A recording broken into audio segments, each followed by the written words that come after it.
Hey, have you missed me? I want to hear it from my partners. Have you missed me?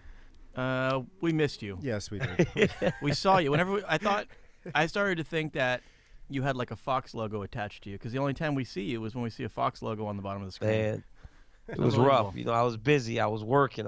But last week, yeah, I listened to the podcast, and you boys did a tremendous job without me recapping Mexico. I wish I was there for that. But, you know, unfortunately, I had to go to Boston for a on sale where we go into the city that we're fighting, and we go and do a whole bunch of media as the tickets go on sale. So I was there with Francis Ngannou. We spent a day around Boston, but I got to Boston at midnight on Tuesday. Did that media tour on Wednesday all day. Was back on the plane by 5:30, heading back to San Jose. It's crazy. It's crazy. And then I went from there, came home and trained on Thursday, did jiu-jitsu and everything, and then I went to Canada on Friday. I thought you went straight there from. No, I came home because my son had his Christmas play that he's been training for all year.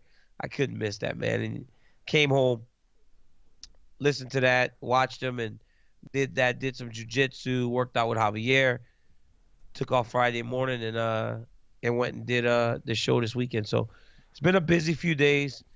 Felt good to get back in the gym, get back to some normalcy, and have some time to finish preparing for this fight. You had a near-death experience too, I saw. That was pretty scary to watch. With Francis Ngannou? Yeah, you had a sleeping giant in the car. And that could have gotten really bad. Decided to poke him. I was like, I said, either he's going to kill me or this is going to make for a really, really interesting video. And thankfully, he didn't kill me. I mean, I was a bit nervous after I did it. I was like, okay, what's his reaction? But he just didn't know what it was, so he was like a little bit afraid to open his eyes. But then when I went to sleep in the back seat, he did the same thing to me. He didn't rub my face, but he lifted up my hood because I was sleeping, and I always pull my hood over my face because I know everybody's trying to get me.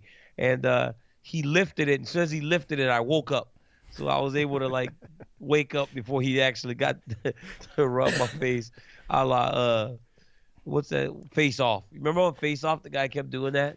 No. That's how he told his kids he loved them, right? Nicolas Cage and John Travolta. But Nicolas Cage, every time he saw his kid, his wife, his daughter, he always kind of rubbed their face. And eventually that was the end of the movie, was that he got his kid to believe that he was who he was because he's wearing John Travolta's face by doing rubbing her face like that. Nice. I think it's funny because you always get that great reaction. So I thought it was funny that someone was asleep, felt someone rub their eyes, nose, and mouth, and woke up with a super content grin on their face. I was like, what? Francis? Yeah, he's just woke up with a smile. Yeah. He goes, what is that? He just knew he was got, right? What other reaction was he gonna have? It was yeah. What else is he gonna? Unless he kicked my ass, he's either he was gonna beat me up or he's gonna just try to figure out what had just happened to him, and that's what he did.